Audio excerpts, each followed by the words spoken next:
When you are born, you are given a great gift. A life to enjoy.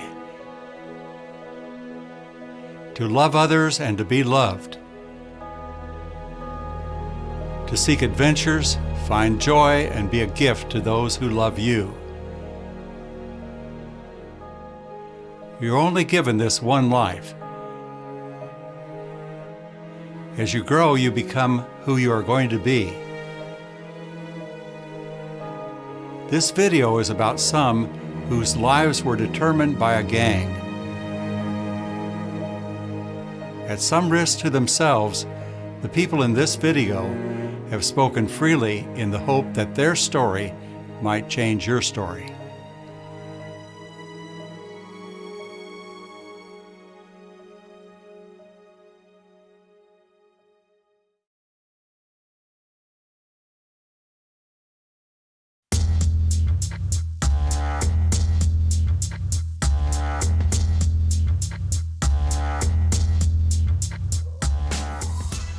I was running the streets at a really young age, did drugs at a really young age, probably 10 years old, 11 years old.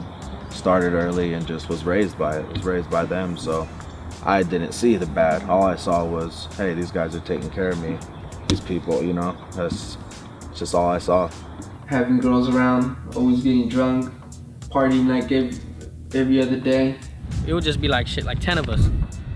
You know, 6 of us at a time, every day. Smoking weed right here, we would have guns. The power, the pride, the money, the drugs, everything that a person could possibly want. I helped jump in a couple of the kids right before I got locked up, actually. My little brother included. They just want a whole bunch of soldiers, pretty much. They want you to do things for them. You know, they're gonna want you to stab people. They're gonna want you to beat people up. Really, there's always a war. It's just at what point or at what stage the war is on, you know? The whole last 3 months we were out there, I was getting shot at like every other week or something like that, you know? I seen a car come up and then, you know, a shot rang out. One of them had a knife and then the other one had a gun right behind him. Visit him in the hospital, still with bullet wounds. What happened yesterday was a hit out on me. They want me dead. They don't want me to live in Gridley. They don't want me to be around. They don't want to see me in town, and they just don't want me alive. You're gonna lose a lot of people, family, friends. If they want to kill me, you know what I'm saying, I'll kill them too or whatever. I don't want any of that to happen. I just really want to I just want to have a life, because when you're gangbanging, man, you really don't have a life. I've hurt people, I've hurt people's kids, I've hurt, you know what I mean? I've done a lot of bad things in my life and I regret them, and it's just not worth it in the end. It's just something you do not want to hold on your heart for the rest of your life. Yeah, I always used to tell my girlfriend, the one I had out there before all this happened, that I was either gonna end up going to jail or end up dying, so I pretty much knew this was gonna happen eventually. And then I find out right before I go to court that he had died. It started getting real. It wasn't fun no more.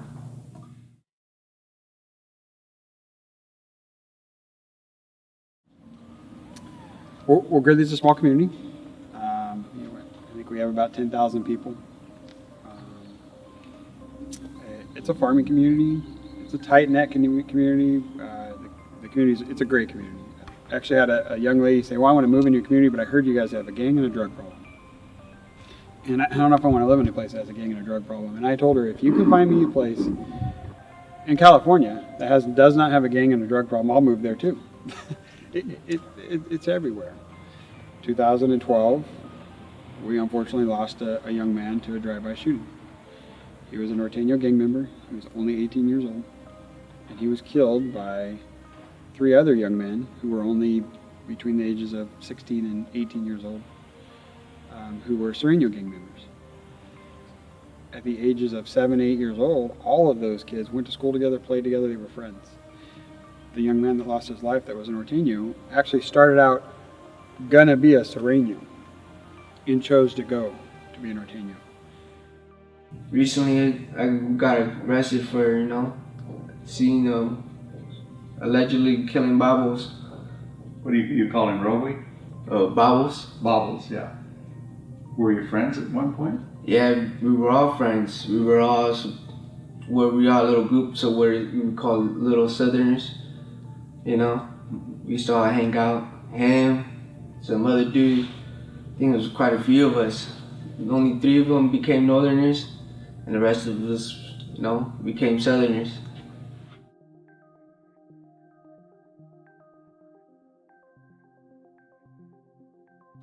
There's a bunch of different reasons for kids joining gangs, and it could go anywhere from a need for protection to the romanticizing by both our media and just society in general, romanticizing of the gang lifestyle, the gang subculture. They listen to it through their music, through TV shows, through movies, and all that stuff. So they first and foremost, they start out with just an extremely wrong perception of what the gang lifestyle, what that lifestyle is, or what the gang subculture is all about. It all started really about around the 4th or 5th grade when I first moved over here, right? Well, we came over here for a visit to visit my aunt, and me and my brother ended up liking it a lot. So we were trying to tell our parents to move over here, and then they thought it was a good idea too. So, and there was more job opportunities over here for them, All the other kids, a grade or 2 older than I am, would jump us just because we were from LA. So when I started going to middle school, I started seeing all these gang members and that's what got me started into hanging out with them so I can get protected with them from the other guys from the other gang. I first started hanging out with people, the guys in my age, right? But then soon after I started getting after I got jumped in or whatever around middle school. At first it was just what I needed, the protection, but then after that they wanted more. You're giving up pretty much your freedom to be protected. Well, I was about maybe 10 years old. I was living with my grandma at the time in Tracy, and I ended up running away from home for a non-related type of thing, just because I didn't want to be there anymore. And I went and lived with my mom because she's always in and out of prison. And well, I went and lived with her, and when I started living with her, there was a kid that lived in the same apartment complex as us, and he was around the same age as me, and he was already into the gangs. He was already a norteno, and my mom always told me to stay away from him, but there was just something about it that I wanted to be friends with him, kind of. Well, I started hanging around with him, and then he started teaching me about a whole bunch of gang stuff. Another big reason is the search for family. When you get that, then you kind of, detour towards what's going to accept you as a family, and gangs will present that to youth as they're their family. I remember one day I was hanging outside of my house, and my cousin walked by in front of me, and when he walked by, he seen the way I was dressed and stuff, and he was just like, hey, you want to come hang out on the south side with me? And I was like, yeah, I'll go hang out with you. So I went to the south side, and right when I went to the hood, all the homies, they just showed me hella love, a whole bunch of love. They were giving me whatever I wanted, weed, drugs. They would let me, hold their guns and play with their guns. So I was like, oh man, these guys are cool. I got started with the gang when I was at Chico Jr. I just started hanging out with the homies because, I didn't really have a strong sense of who I was. I have a strong identity. I just grew up with my mom. My dad wasn't around. I didn't have any brothers or sisters, and so it was kind of rough for me. So when I started hanging out with the homies, gave me a sense of belonging, I felt like I was a part of something. I think my friend was called Diego. I can't remember his last name. The other guy named Frankie. That was the only 2 friends I had. And then from then, I remember we had a little fight with some other Mexican kids. And that's when I figured out which norte and sureños were. I kept on getting beat up by them because I wear LA stuff. Every time I went to the streets and I had either a Lakers jersey or a Raiders jersey, they would hit me up the same way the blacks would in Los Angeles. And I got amazed. I went from being to Los Angeles where the black was supposed to be the enemy to where my own race now was my enemy. At first it was good because the scene water was coming in, a little money. having girls around, always getting drunk, partying like every other day, seeing friends with their nice little Monte Carlos with chrome rims, hydraulics, all the nice cars. And then it started getting real. It went from years of just having fun until I got jumped in, and then it wasn't fun no more. When I moved to Chico at 12, 13 years old, I wasn't surrounded by it as much, but as I was growing up, I got more discriminated against because where I was from, who I was related to, who I was, they knew my name because of my family members, so it was practically forced upon me. I was 12 years old also when I got involved in a gang. I liked it because the power, the pride, the money, the drugs, everything that a person could possibly want. Que lo toman como juego, pero acaban con sus vidas, destruyen a los padres. Todos perdemos. Like, if a kid really wants to be in a gang, it'll happen as long as, you know, he's trying to prove himself. And most kids, when they want to be a part of something, they want to lift up their hand, raise their hand and say, what can I do to help you? By proving yourself is how you get into gangs nowadays. Just by showing that you're down. The word that means you're down and you're willing to do whatever you want. That's how you get involved. They say, this guy's down, this guy got hard. And then they just use you. You're not allowed to say, oh, I'm from, if someone asks you where you're from, you're not allowed to say I'm from Southside Tracy right when you start kicking it with the homies. Because they'll beat the shit out of you for saying that, because you're not from Southside Tracy by any means when you're kicking it with them. For the first 6 months, that gives them enough time to really see who you are and, you know, what you're about. When the homies ask you like, hey man, we gotta go take care of business or whatever, you don't say nothing, because if you do, you're gonna show them that you're weak-hearted and you're not strong. So whenever they ask you like, hey, there's a scrap down the street or something, let's go get them, you don't think twice, you just go and do it. One of my friends ended up getting shot, and another one got shot at, and so my partner told me it was time to go, so we went and I did a shooting that day. I got caught promptly right after it. It was the middle of the day, broad daylight. Couldn't really say no. I felt like I owed them stuff. I felt like they've done so much for me that I needed to do some stuff for them, you know? And it's like, even if I didn't want to, it was gonna happen either way. All they want is, they just want a whole bunch of numbers. They want a whole bunch of people to be with them. You know, they want to look tough. They want to look like they got a whole bunch of dudes, and they just want a whole bunch of soldiers pretty much. They want you to do things for them. They want you to, they're not gonna really ask you, but you're gonna want to prove yourself. So they're gonna want you to shoot at people. You know, they're gonna want you to stab people. They're gonna want you to beat people up with no hesitation. They tell you like, don't even think about it. Just right when you see them, you just run up on them, you start punching. Don't even think about it at all. Really, there's always a war. It's just at what point or at what stage the war is on, you know? Like, for pretty much the whole time, the whole last 3 months we were out there, I was getting shot at like every other week or something like that, you know? If a kid with various different at-risk factors, and the at-risk factors are oftentimes not the parents' fault. They're just not. The at-risk factor could be where you live. The at-risk factor could be where you go to public school. The day I got out after doing those 6 months, my mom told me, you got to go live with your grandma up in Gridley. I didn't even know where Gridley was. I never even heard of it. My mom told me that I was gonna come here and get out of trouble, but she moved me right into the middle of a neighborhood that's just infested with gang members. And the first day I moved out here, there was already some gangbangers right there in front of my house, just waiting for me to come because they knew that I was coming. What gang were they in? Norteños.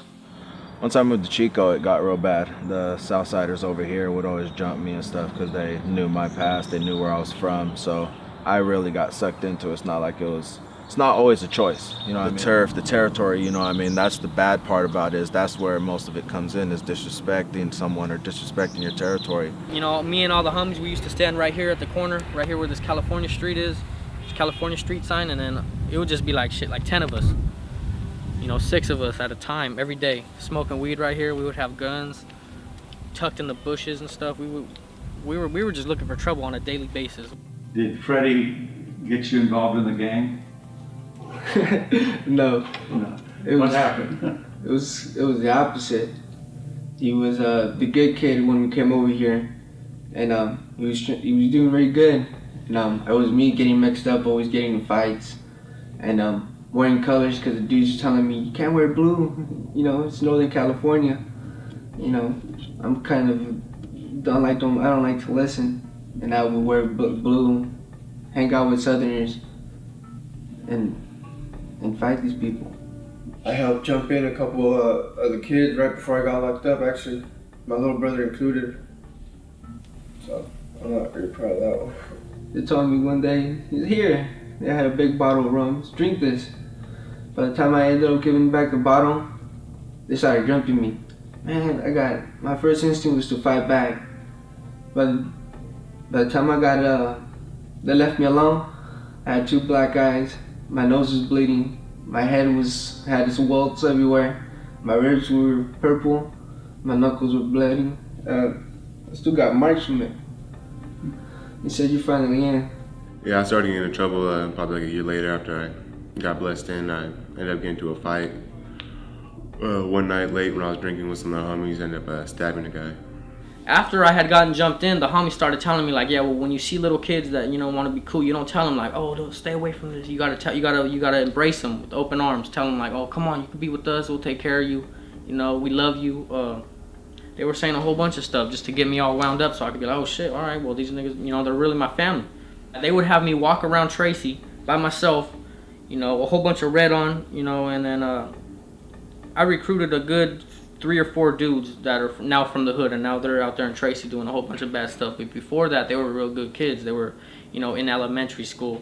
But before you know it, man, your life is just gonna go down, and it's gonna go fast. Before you know it, you're gonna be locked up. Like I was 14 years old, and I was already doing a year in juvenile hall over a gun charge that wasn't even mine. It wasn't even my gun. We were in a car, and the homies wanted me. They were like, the cops pulled us over, and the homies knew that we had a gun in the car, and they were like, all right, well, all 3 of us already have charges, so if we get locked up, we're gonna do a long time. So Gino, you take the gun charge, because if you get locked up, you're only gonna do a couple months. So I was like, well, all right. So the cops took us out the car, and they were searching the car. They found the pistol, and they were like, whose pistol is this? So then I just raised my hand, it's mine, and then I ended up doing a year. So when I thought I was only gonna do like 2-3 months, and then the judge was like, all right, well, we're gonna commit him to 11 months in the camp.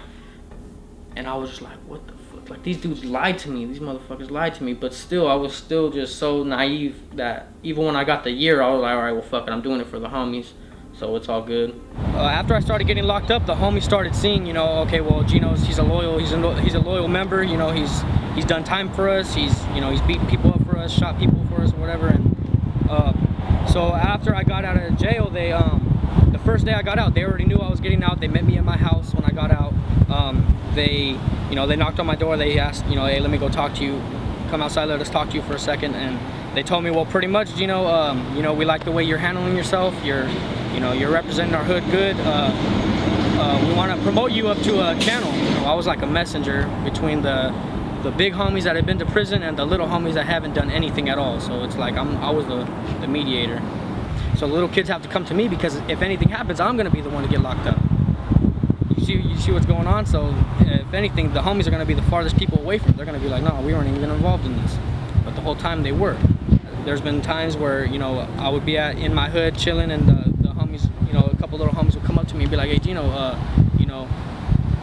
me and him don't have problems with each other. We want to fight. If 2 of the little homies have problems with each other, they got to fight. Well, they can't just fight automatically. They have to come to me, because I have to go and get it approved by the big homie, because there's no red on red crime in Northerners. Northerners aren't supposed to beat up other Northerners, nothing like that. And if you get caught beating up another Northerner, then you get disciplined, and it's called getting DP'd. When you get DP'd, it's when there's like 4 or 5 homies. They take you down an alley, and they beat the shit out of you because you fucked up. You're pretty much getting a spanking or something. So like if there's 2 little homies coming and they want to fight, they got a problem. Someone took someone's weed or something happened. Whatever the situation is, whatever happens, they have to come to me, and I'm like, all right, well, hold on, let me go talk to the homie.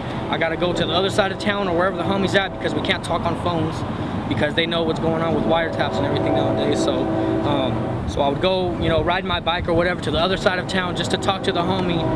Hey, so-and-so wants to fight so-and-so because of this reason, whatever. So the homie thinks about it. you know, that fight, you know, that's not even worth fighting about. Don't even do it. Tell them I said no. So then I would go all the way back to the hood and say, hey, the homie just said no, man. You guys got to shake hands and squash it. Walk away. So then they would shake hands and squash it, walk away. All right, fuck it. When I was gangbanging, when I was like in the prime of my like gangbanging career, everybody loved me. All the homies loved me.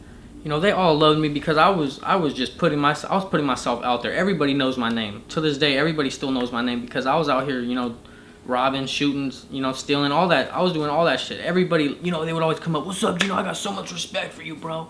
You're the homie. You're a solid ass homie.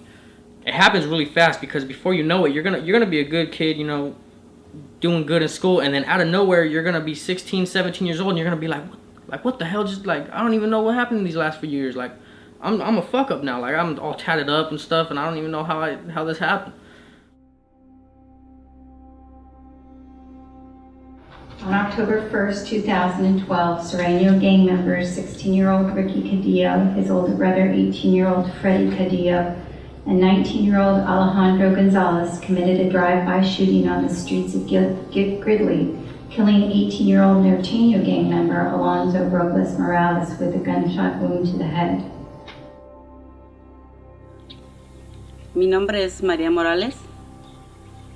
Soy mamá de Babos, a mi hijo, de nombre Alonso Robles. A mi hijo, Alonso Babos, él recibió un balazo en octubre 1, murió el día 2, año 2012, octubre 2, 2012. Él recibió un balazo por ser miembro de gangas. Él fue balaceado por ser norteño. Lo balaceó un sureño. Well, we were thinking about going to a football game after school, and when school ended, we all met up at Omar's house, and we all got into his Hummer, and we started. Well, first we went to another guy's house to go get some weed, and after that we went to the camp and we started smoking some weed at the camp, drinking some beer, and then a security guard came up to us and had told us that we need to leave because the people in the camp didn't want us there, and so we were just like, all right, we'll just go. And they were driving around throughout the city doing other stuff when they spotted what they thought were Sureños. They called them scraps. Telling them, you know, what's up, scraps? Like, niggas are some bitches. You guys ain't gonna do nothing. Well, when we were saying that, I seen one of them walk around his car, and he opened his door, and he was reaching under his seat. So I turned around and I told Omar, I was like, oh, he got something, so let's go. Speculation on someone pulled a gun, someone didn't pull a gun. Some type of verbal altercation between them occurred, and the norteños drove off, and the Sureños drove after him. When we were driving away, we were telling Omar to call the other homie, white boy, to get our own gun. We looked back and we seen that they were still following us, that they started following us. And then another fight occurred shortly down the road. So we pulled the car over and we all hopped out because we thought we were gonna fight. They just drove by really fast, and when they drove by, I seen Alonzo pick up a rock and he threw it at the car. When that happened, we thought that it was over. We thought that, you know, they weren't gonna do nothing. And so we all got back in the car. We were all laughing about it, you know, talking like, see, that's all they do. They don't do nothing. And so we started driving away, and we got a couple blocks away. And when we did, I seen the same car coming towards us. And then another incident occurred where the Sureño, they were driving by each other, and the Sureño in the car shot at the car with the norteños in. I seen the car come up, and then you know, a shot rang out. And right when that shot rang out, we all dropped, and we all just, you know, we got back up, and we were all checking ourselves off. Well, I remember looking at Javier because he was in the back seat with me, and I remember looking at him, and I seen him checking himself off, and then he looked at Alonzo, and his eyes got hella big, and he was just like, oh my God, he started screaming. So I took off my seatbelt and I looked, and I seen that Alonzo was slumped in the seat like this, with a big old bump in his head, and he was just covered in blood. And when that happened, I took off Alonzo's seatbelt, and I kind of pushed him over on my hand, and I was burping him like a baby.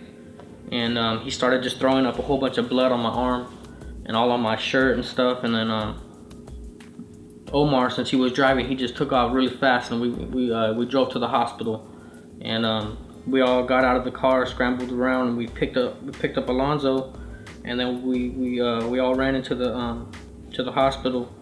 And when we ran into the hospital, we laid him down on the ground, and everybody in the hospital was just looking at us like what happened. And then me and Alonzo and Javier we started screaming at the doctors like, "What are you guys doing? Stop! Why are you guys looking at us? You know, this guy just got shot." And so the doctors, they came and they told us, you know, get away, stand back, don't touch him or nothing. And then they picked him up, they put him on a stretcher, and then they took him away. And then that was the last time I ever seen him. And then come to find out, I get locked up the next day, and then I go to court, and then I find out right before I go to court that he had died.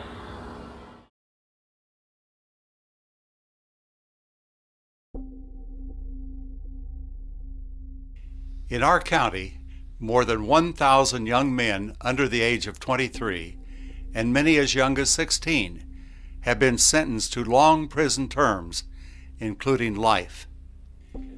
In California, 6,500 men are serving life terms for a crime they committed before the age of 18, and almost always due to gang association.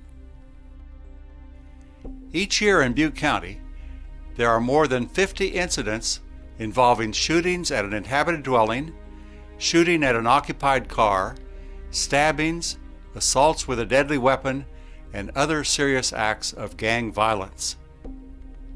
The damage is twofold. The victim, often a gang member himself, is injured, sometimes permanently. The gang member who commits the crime and goes to prison loses the chance to be the person he wants to be.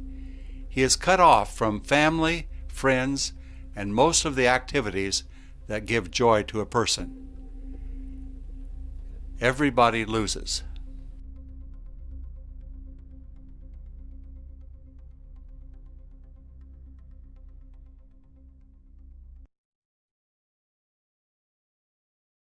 This is a small community. When something like that happens, you go into bigger, larger LA, New York, and you talk about one shooting, they think it's that's not a big deal. But for a city like this, one shooting is huge.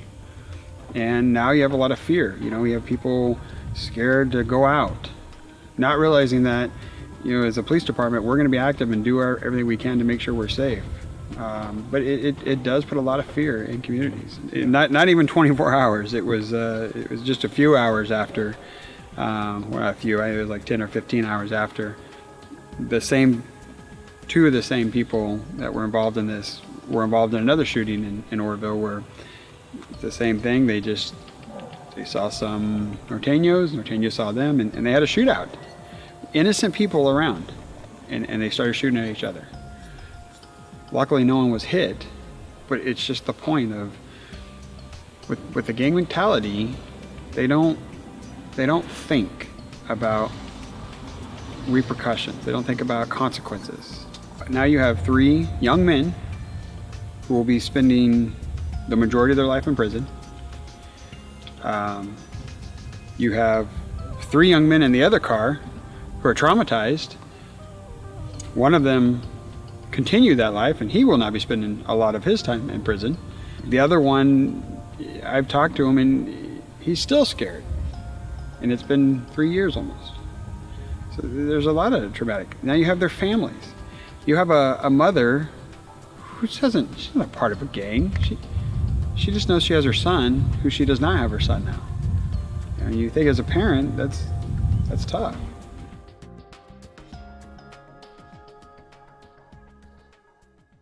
How you get out of the gang, if you're a hardcore gang member, it's called dropping out of the gang. And if you drop out of the gang, you just quit associating with them. If you're a gang member on the streets, you just quit associating with them, and you say, I'm not going to participate. I'm not going to participate in the criminal activity with you. I'm not going to be part of this subculture anymore. They call that dropping out. Once you drop, if you're a gang member on the streets and you drop out, you are marked for additional violence. They want to kill you. Yeah, well, there's been incidents where they've tried to attack me, and there's been times where I would have to, fight, or I don't want to back down to them, because that's when they know that they've won. What happened yesterday was a hit out on me. They want me dead. They they don't want me to live in Gridley. They don't want me to be around. They don't want to see me in town, and they just don't want me alive. Well, it started all in my room when I was with my daughter and my girlfriend. We were watching TV, and we heard a car by our house, and it had the music up really loud, and so I got up off the bed and I looked out my window, and there was a car right in front of my house, and it was just a driver and a guy in the passenger, and they both had black hoodies on, and so they were driving real slow. So I got out of my room and I walked out to the front door, and they drove by. They went around the block and they drove by again, and when they came by the second time, they told me, go to the alley, and they were just, screaming at me, telling me, go to the alley, motherfucker. And so I turned around and I told my sister to call the police, and I grabbed the shotgun. And when I grabbed the shotgun, they had came around a third time. When they came around a third time, I walked out with the shotgun into the middle of the lawn, and I chambered the slug. When I chambered the slug, I pointed the shotgun at him, and when I pointed the shotgun at him, they accelerated one more time, and they went around the block another time. When they came by the last time, that's when they stopped, they accelerated, and right when they accelerated, the passenger pointed the pistol out and tried to shoot me. They let one shot off, and with what I'm guessing was a 9mm. They let one shot off, and it was pointed right at me. I'm surprised it didn't hit me. I guess the guy doesn't got good aim, and it went right by me, and it went through the outside, went through the installation, went through the drywall and into a room in my house. So do you know who was driving the car and who was doing the shooting? Yeah, the driver of the car was Sergio Castaneda, and the shooter was Luis Zaragoza. There was also a second car that was involved, but it didn't shoot at me. It was a black, I want to say a black 4-door Nissan or Toyota, and it had one guy, and it was just the driver. It was Miguel Medina, and he was involved in it, but he just didn't shoot. And had you been friends with these people? How long have you known them? Oh yeah, I've known them for about 2 to 3 years. We were good friends. They would come to my house every day. I went to school with them. We were really good friends. They liked me, I liked them. But after I testified in court on what happened with Alonzo Morales, they just totally, they didn't want anything to do with me anymore. Whenever they see me, they're supposed to do stuff to me. They're supposed to either beat me up or shoot at me or whatever. It all depends on what the shot caller says. So that's why I know that it was a hit out on me, because they wouldn't have done nothing if the big homie wouldn't have said nothing. He would have. I know he sanctioned that hit, because you can just tell by the way it happened. So you're in protective custody now? Yes, I'm a dropout.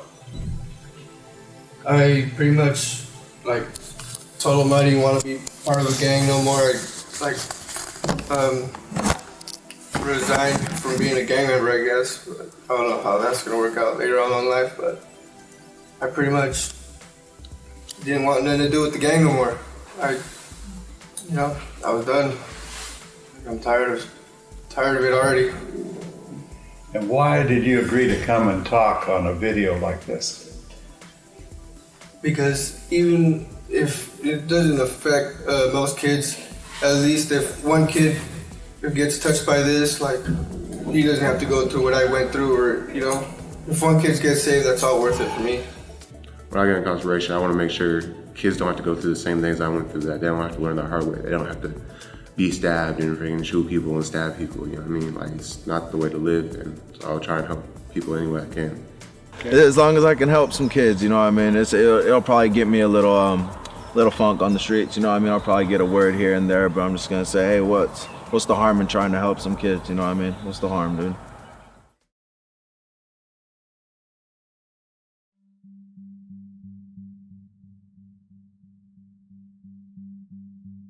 About me, I'm 26 years old, and I'm going on 10 years since the last time I had the moon and stars over my head at night, not a concrete ceiling. I am serving double life. If I could go back to that night and do things different, I would. But if I could go back and change anything, it would be to have never gotten myself involved with the streets. That's where it all began. This is my message to you. Take the time to think about what you want out of life. Learn to think on your own. And don't allow the opinions of others to stray you away from your goals. It's your life, your game, your rules. Fuck the bullshit and hater shit others be on. You don't want to end up here. This was my message to you. I hope it serves you well. Stay up. Freddie Ciordia.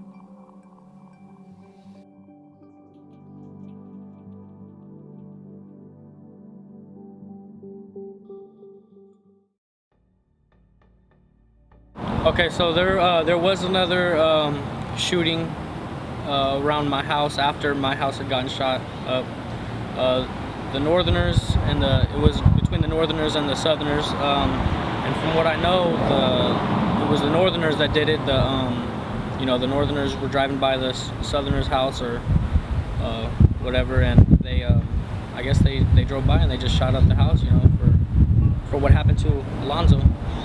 So they're not gonna stop until someone's dead, until they get one of them, for sure. Because so far they haven't. They paralyzed. The Northerners caught Southsider right here at Fast Strip, and they shot him and they paralyzed him. He's paralyzed right now. But when did that happen? That happened right after Alonzo got killed. Yeah. And it was a Southsider from Compton that was out here, and I guess there was a confrontation right here between some of the Northerners and some Southsiders, and one of the Northerners ran to his car and got out a pistol, and the Southsider took off running. I don't know what direction it happened, but I know it was right here, and I guess he got hit a couple times in his spine or whatever and got paralyzed, so he's in a wheelchair now. And see, right now, I gotta watch the people that are walking by, because a lot of people that are walking by, they're actually family members of Northerners or Southsiders, so they can call people and say, hey, Gino's out here filming something right now. So has there been threats made to you? There has been threats made to me, but not, directed straight to me, like, oh, Gino, we're gonna come and kill you. There's been, the comments were, oh, fuck that snitch, he's a snitch, fuck a bitch ass snitch, or, things of that nature. I don't really know the exact words what were said, but I do know it was, somewhat like that. Right now, I feel, I'm happy, man. I'm so at peace with myself. I don't have to worry about going to jail, man. Right when the homies told me, man, like, oh, we don't want you no more, man. You're a snitch. You talk to the cops. We don't want you no more. In the back of my head, I was like, oh, like, yes, like, hell yeah, man. I could finally, go do whatever I want. I can wear a blue shirt if I feel like wearing a blue shirt, And right now, man, I'm so at peace with myself. I have so much love, man. When I was gangbanging, I had a lot of hate for no reason. One of the ways to educate parents as far as the participating in, generating or a dialogue on how do we keep, our youth from gravitating towards the gang lifestyle. The biggest point is to educate them, have them understand what draws these kids to the gang lifestyle. Oftentimes, both parents, if the person has both parents, they're both working. They're trying to support and they're trying to make a living for their household, for their family. This happened when I be at work because I don't got enough. Maybe I don't got enough time to spend with them. But that's the life with the Mexican. So is it hard for your whole family? It is. It is hard. Because this is like a family. They be most of the times together. We spend the weekends together. We go and eat out together. We go vacations together. And now I miss two of my sons because I don't have them. Be involved in your kids' lives. Know what they're doing. Have structure. Have rules. I think that's the biggest thing that I suggest as a parent. You've got to be there for your child, for your children, and have them understand that. Because if they don't perceive that, if they perceive that my parents really don't care, that's one of the ways that they can gravitate towards the gang lifestyle. Probably the best thing to do would be to move, but that not everybody is financially stable to move to, get out of that environment. But just stay involved in their life. Ask them. The best thing for a parent to do is to just stay involved, stay connected with your kids. Don't just think that they're out there being good kids. Stay with them. Ask them. Just communicate and tell them there's somebody. We actually love you. If you need something, if you want to talk, you don't need to look up to that stuff. Loosen up on your kids. Don't be a helicopter parent, but be involved. Like, make it to where they can trust you and talk to you about things.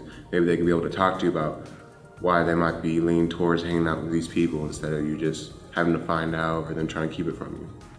And to hide from your parents what they do, well, that's kind of easy. You can see what your parents want. You can dress like your parents want and then later on switch out your clothes. You could still go to school, have good grades, but you're only going to school for two other reasons. I don't really think that my parents did a bad job raising us. I just think they just didn't know who we were hanging around with. So if I had to give an advice to the parents, I'd be telling them to be watchful on their kids, know who they're hanging out with, know what they're doing after school, know what they're doing during the day, check their cell phones and everything. Because even while my parents were sitting right next to me, I'd be telling my homeboy, yeah, I'll be over there with a minute and I'll shoot you the gun, or I'll shoot you some weed, or I'll shoot you some coke, anything, But what they don't understand is after they get immersed into it or they get brought into the gang lifestyle, they're living the gang lifestyle, just the ramifications of their problem. Because I can tell you in 27 years of law enforcement, I've never met a gang member, and I've met probably thousands of gang members. Interviewed them, I've arrested them, sent them to prison. I've seen them laying on the street, dead. But I've never met one over the age of, say, 30 years old that hadn't been to prison for sometimes a significant length of time, or hadn't been shot, or was alive. You're not going to be a gangbanger forever. And that's, a lot of people may think that, but you're either going to die, and it's the truth. Even when I was younger, people would be like, you're either going to die, or you're going to be in prison. I'd be like, bullshit, you guys are tripping, not me.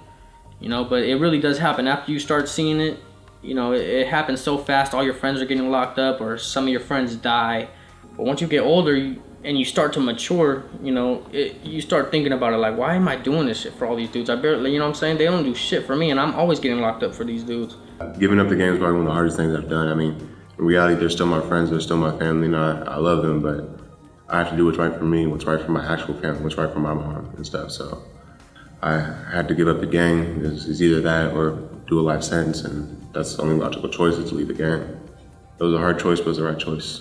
And then when they get over the age of 30, if they're out or if they're still around, the vast majority of them say, well, they realize what the gang subculture is about. They realize what that gang lifestyle is about, and they want to distance themselves from it. But at a certain point, it becomes a little bit too late because of tattoos or just the way that they've lived their life. They no longer are capable of gaining employment. Who's going to hire somebody with tattoos all over their necks, kind of thing? Who's going to hire somebody that brings that drama or that lifestyle with them? People will avoid that like the plague. Who's going to? If you have you're suspected or known as a gang member in the community, are you really going to be able to, even work at McDonald's? The answer is no. Law enforcement, what I think we can do, and what I've personally found while I was working and supervising different task forces, was to identify, target, and investigate the top tier people. And then we work with the whole law enforcement continuum, from probation to enforcement to the different social programs, your agency social programs, your intervention and education programs, but it also must entail using your civic groups, your faith-based groups and stuff like that. You gotta have somebody there to, almost as a mentor. The way to help the youth, the way to help the younger generation coming up is by mentoring them. Mentoring them, be a big brother to them, be a friend to them, and teach them. There's a lot of bad influences out there. Let's teach the kids how to live a good life. There's two teachers pretty much that really got to me at one point. It was Mr. David Withrow. He works at Biggs High School. He's a math teacher, right? And he knew I used to go to school high every day. He pretty much noticed because of my eyes and stuff. And he pulled me out and just had like this long talk and stuff, saying that I shouldn't be doing stuff like that. What would my parents think? That I had a bright future ahead of me. That he could tell that I was smart and stuff. That I was just making stupid choices, and like I don't know why it got to me, but like he was. It might have been because I known him since I was in middle school, and this was like around junior high. And when it got to me, I felt like I had disappointed him, And Mr. Sermano, which was my community day school teacher, he would tell us all the time that gangsters and all that stuff weren't good, that it was bad. That he knew a lot of people that had ended up going to prison, that ended up dying and stuff like that. And he knew some of the people I knew, some of my older homeboys. And it just it got to me because one of the persons he knew and one of the persons I knew, Cholo, had died like a couple years before that. And he would tell me that he would have the same talks, that he even had the chance to get out at one point, but decided not to and stuff. So it's like they had a big effect on my life, but I decided not to listen anyways. It was Scott Bailey and Timothy Scott Gates. They were the only two teachers that I ever known that really ever tried to help me. I remember Timothy Scott Gates. He was a teacher in Biggs, always getting me in trouble for every little thing. I remember he used to kick me after school and having me write some things just for you to know that my homeboys were leaving and tired of me to wait in front of the school. And when he see that, he would let me go home. Or sometimes he would take me home. I remember when we left Biggs, I was happy because I didn't have to deal with him anymore. I kind of regret that now because I realized what he was doing. And then Scott Bailey was a teacher in Juvenile Hall. He always helped me with things. Always talked to me. Always tried to give me the best advice he ever could. Mr. Cadillo, in your packet that was submitted to the court, there was a letter from an individual who signed it, your friend Scott. I don't know if that was your teacher at Table Mountain School or whoever that individual was, but I think he gave the most heartfelt advice that someone could give a young man in this situation. And I'd just like to read that to you so you could keep it in mind. Regardless of your innocence or guilt around your charges, I wish you well. I am reading the paper and continually hoping that you have another chance outside of locked walls to do what is right. Whether your chance comes in weeks or years, I believe in you. I believe you have the ability to walk away from the drama and to be a good person. I hope you create your own path instead of following one that negative and lost people push your way. I hope for you that you will have the opportunity to walk as a free man, and regardless of how cheesy this sounds, to make the world a better and more peaceful place. I hope your tattoos remain free of gangs and free of interview site. I hope you get to experience the joy of having a wife and kids that are your entire world. I hope that frivolous hatred is left inside prison as you leave. I hope your choice from this point forward are the cause for everyone who truly cares about your best interests to hold their heads high. Be strong, do great things. Your friend, Scott.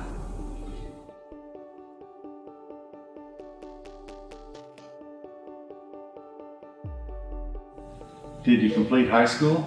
Yes, I graduated Las Plumas High School. Did you get a job? No, I was attending some online college courses to be like a nurse, pretty much, an ultrasound technician. So I had stuff going for me. I just got caught up, did some dumb stuff, at the wrong time, I guess. After a while, it just gets to the point where you really don't care what anybody thinks. You really just, it's just like, man, I don't care what you guys think. You guys aren't gonna run my life no more. I'm not gonna lose my freedom over you guys anymore. I'm not gonna try to sit here and prove myself to you over and over again when, I've been doing it for so many years, and getting locked up and being away from my family, and I come out, you guys aren't even writing me when I'm locked up. You guys ain't doing nothing, It's not gonna just affect them. It's gonna affect their whole family. It's gonna affect their friends. Like when I started gangbanging, before I started gangbanging, I used to be a good kid. I used to play Pop Warner football. My mom used to take me to football practice every day. I used to have a whole bunch of friends, good kids, just really good kids. But right after I started gangbanging and my other friends found out that I was a gangbanger, they just totally didn't even talk to me no more, and it hurts. You're gonna lose friends over that. You're gonna lose a lot of friends and family, for sure. If I could take it all back and just rewind time, shit, I would have. When I was first approached by some gangbangers, I would have told them like, hey man, I'm good. I'm good. You guys go find someone else. I don't want to do that stupid ass shit. Shooting at someone that I don't even know why I'm shooting at him just because you told me to shoot at him. The fuck, like that's stupid to me, man. I don't even know why I ever did any of that stupid shit. It's not worth it. I mean, it might seem cool, and everything, but all the glamour, whatever you want to call it, that it has, it's not worth it, because at the end it's like choosing your friends, your so-called friends who give you bad stuff like drugs, knives, guns, and all this other stuff, over your family, who's always going to be there for you. Por favor, quiero pedirle a todas las personas que puedan ver ese video que digan no a las gangas. Yo les hablo con el corazón porque ha pasado tiempo de la pérdida de mi hijo y creo que jamás voy a recuperar a mi hijo. Su ausencia es terrible porque mi hijo era un hijo bueno para mí, juguetón, risueño, con ganas de vivir, con mucha vida por delante. Solo tenía 18 años. Se destruyó mi hogar, se destruyó mi familia. ¿Qué les puedo decir? Mi hijo era una persona, un joven con ganas de vivir, pero con sus propios pensamientos, ideales. Gangs is not something you want to be in. Most of the time it's a survival tactic. Most of the time it's just all you know, but you can get out of it. There is a way. You just need to stop, live your life, and do not persecute anybody else for their different way of life because they're wearing a different color, because they're from a certain place. That's not their fault. Just like you're in a situation that you are, it's not their fault they're in that situation. So just need to stop the hate. You need to stop fighting each other for no reason, for a color, there's nothing in the end. There's never anything in the end. It's just a constant fight. It's always just darkness. You're always in the darkness. You're always fighting to get the next step up on somebody, but you'll never get that next step up. There's always somebody at the top. There's always something else you're gonna want. But if you turn your life around and actually want to get into sports or pursue a career, fight for it. There's really nothing to fight for in that life. It's It's fun, it's flashy at the time, but it's not nothing you want to be involved in. It's turmoil, it's just all bad. And they need to hear it from someone like me, because if they're hearing it from a 30-year-old man, they're not really going to relate. But me, I'm younger, and I could, like, you know what I'm saying, tell them, you know, I still know what's up. I still know what's up in the streets, you know. I wouldn't want to see another kid, another young soul ending up the way I am, just because some dude thinks that's all about old culture. Oh, that's in the past. You can leave that in the past. It's not fair when you go walk in society and people point fingers and say, you know, that's the bad guy. He's no good. Look what he does. It makes you feel awful when people look at you and they don't want to talk to you because of your sentence, of what you've done, or what they hear you done.